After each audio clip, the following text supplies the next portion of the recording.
Hello dear classmates, today we are going to introduce an important concept in delay testing, the path sensitization.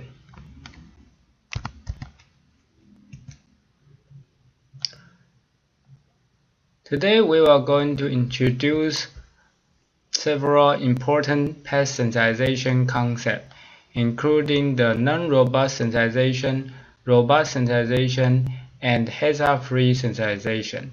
These sensitization criterion are arranged from the loose condition to the stringent condition. So first of all, what's a definition of a path? A path is a serial connection of combinational gates, starting from a primary input or flip-flop and ends at the primary output or flip-flop. Each path has two path delay faults, including one rising transition and one falling transition. For example, in this figure, the target path is BEGJK, which is highlighted in blue. And we have two path delay faults associated with this path delay fault. One is a falling transition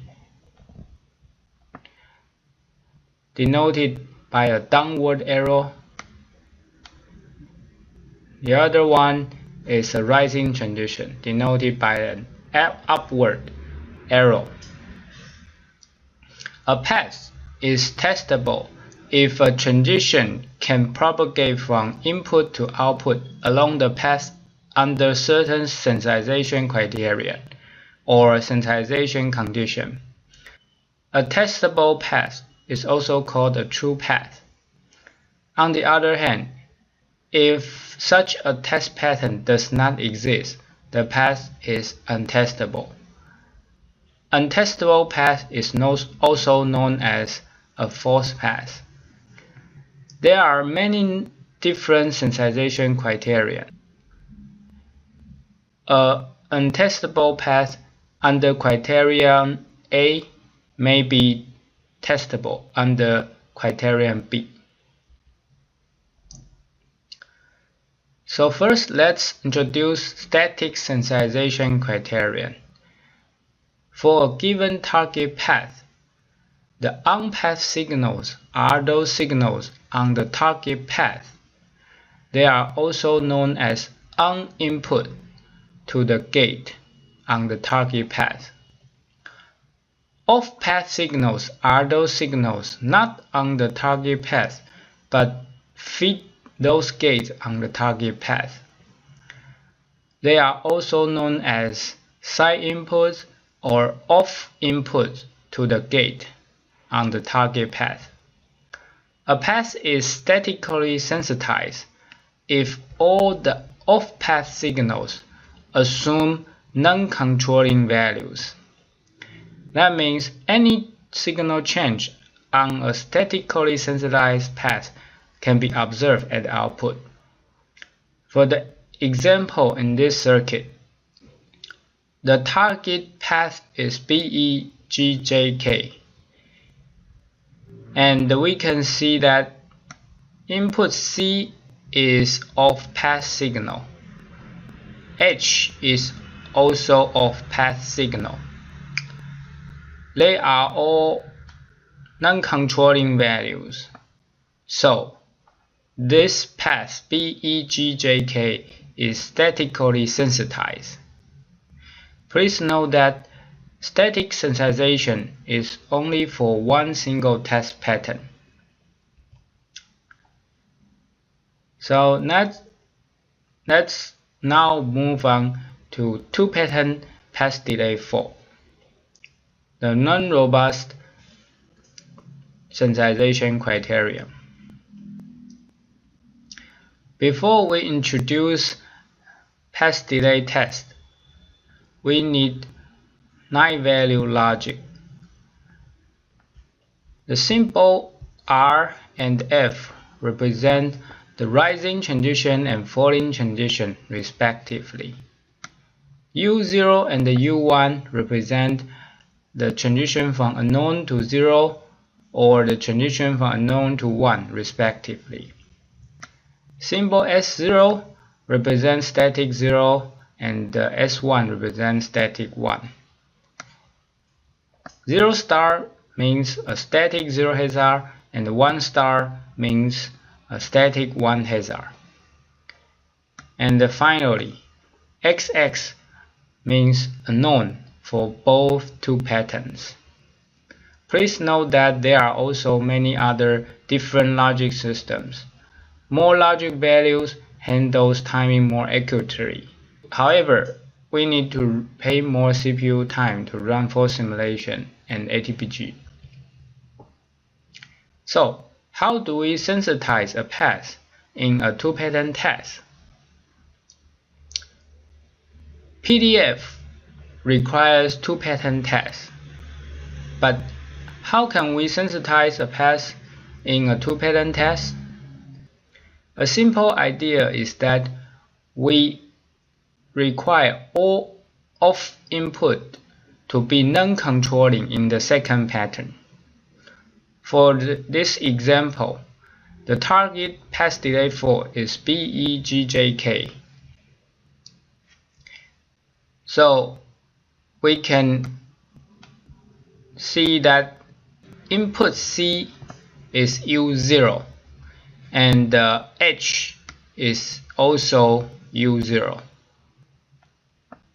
So that we can satisfy the non-controlling condition in the second pattern. In this way, we can detect the path delay for BEGJK. Actually, this is called a non-robust sensitization criterion. Non-robust sensitization criterion requires that all inputs are unknown to non-controlling transition in the two-pattern test. So, suppose that our target path is marked in blue color. We can see that the off inputs are U1 for AND gate and the U0 for OR gate.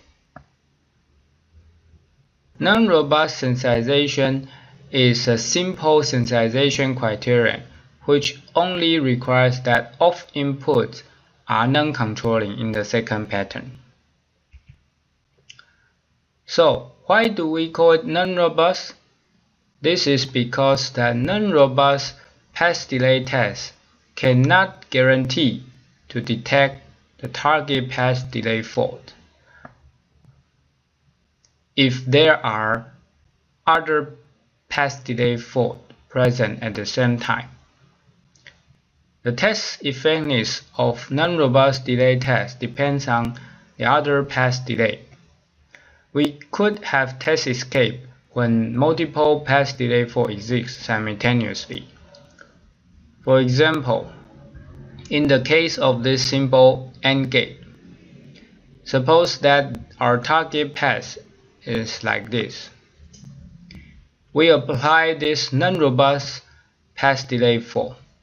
Suppose there is one path delay fault on our target path. At the same time, there is another path delay fault. If we have two path delay faults in this circuit, then our output would be static 0 and we cannot detect the fault. So the test is invalidated.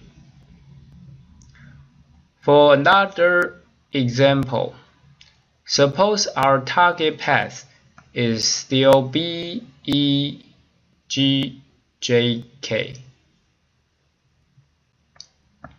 and we apply this non-robust delay test to the circuit.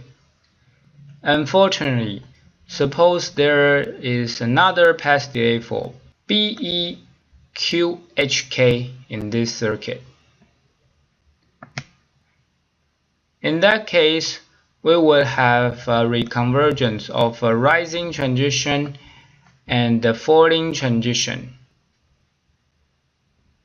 So the output would be static 1. That means no fault can be detected by this non-robust delay test, which is bad news. So what can we do?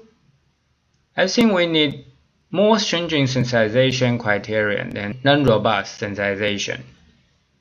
So we will introduce the robust sensitization criterion. The idea of robust sensitization criterion is that we do not allow output to change before the on-input change. This is a simple concept.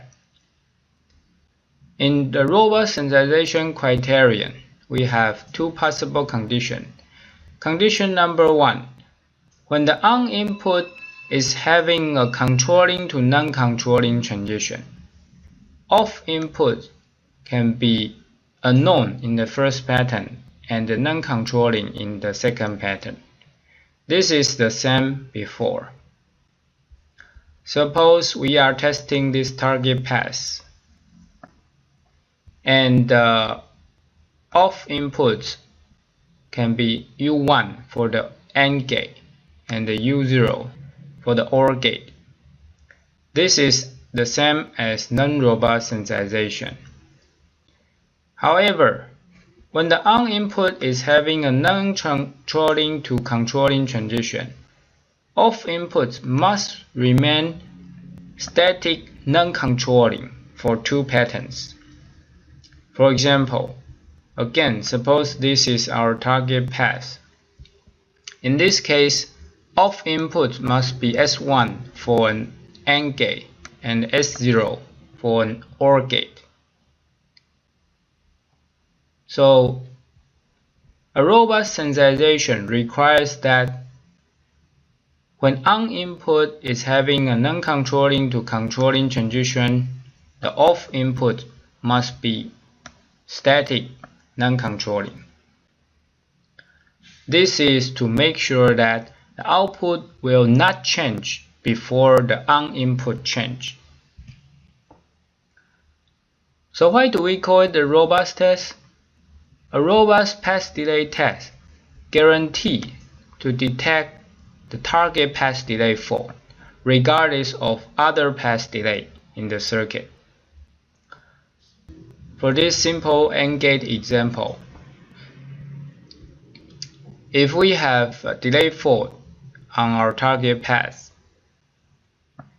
and also we have another delay fault in the second input, in that case, the output will be delayed, so we can still detect the fault. For the same example, path delay fault BEGJK. This time, we would require that H to be S0 when we have a rising transition here, because the on input is having a non-controlling to controlling transition. So the input must remain static non-controlling all the time.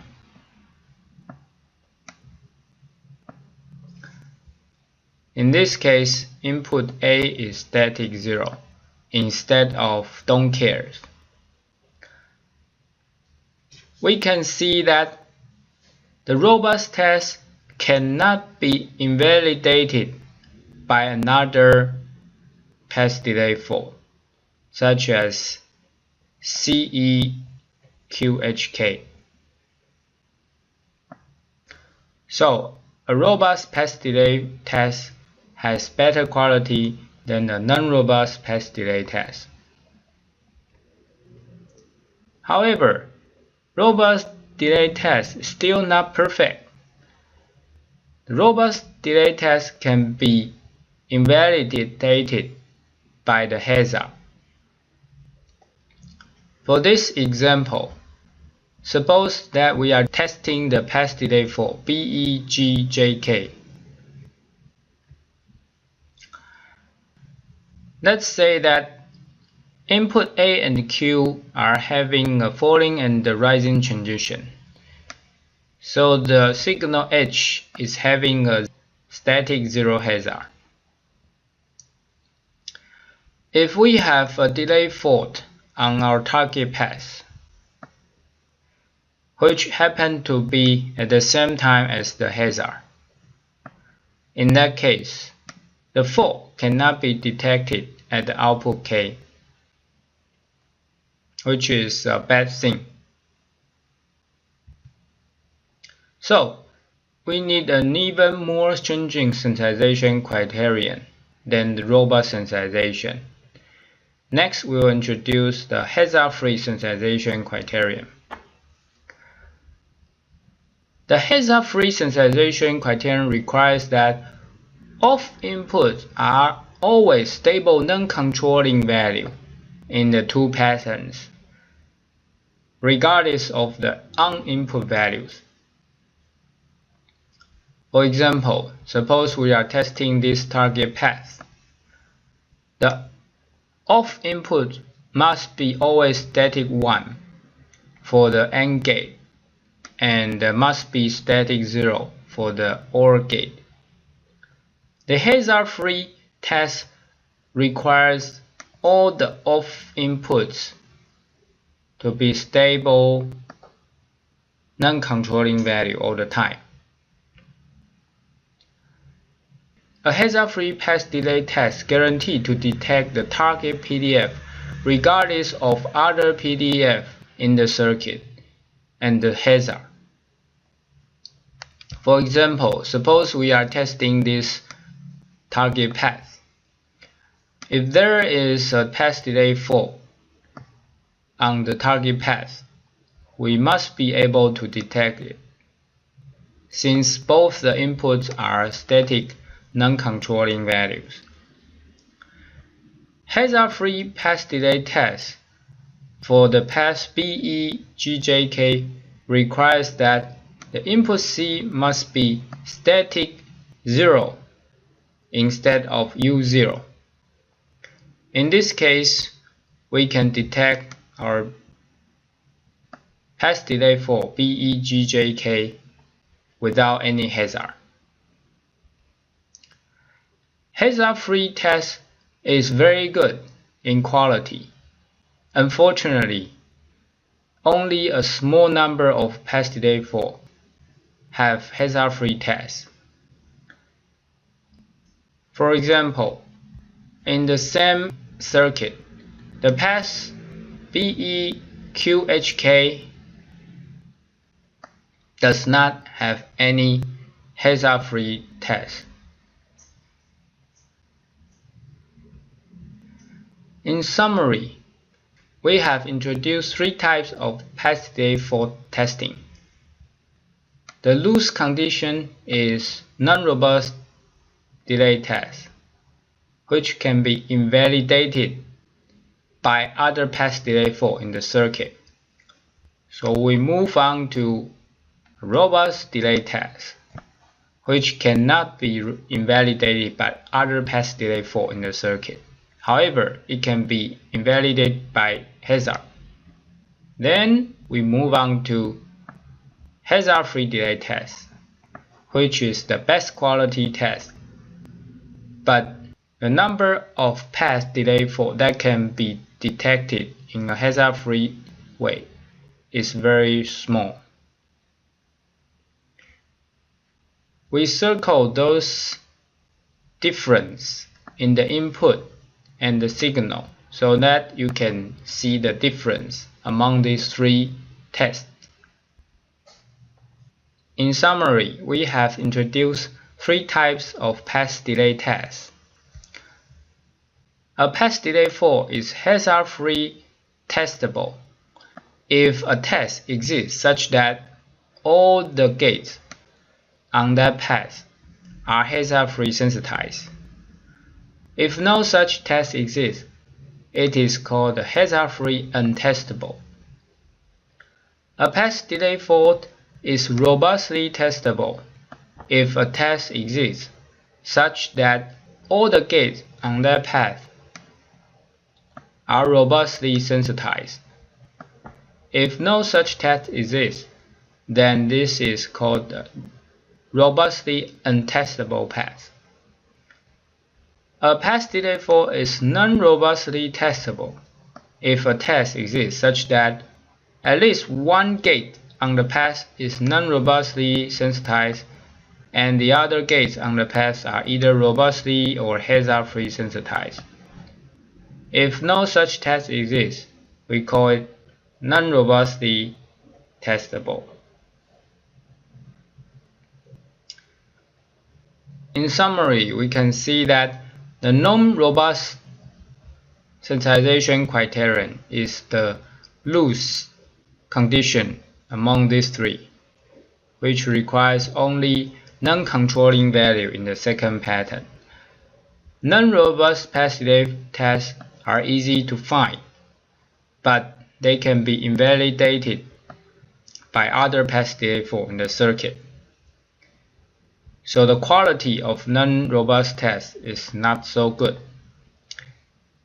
The robust delay test is better in terms of quality because we require that when the on input is having a non-controlling to controlling transition, the off input must remain static, non-controlling.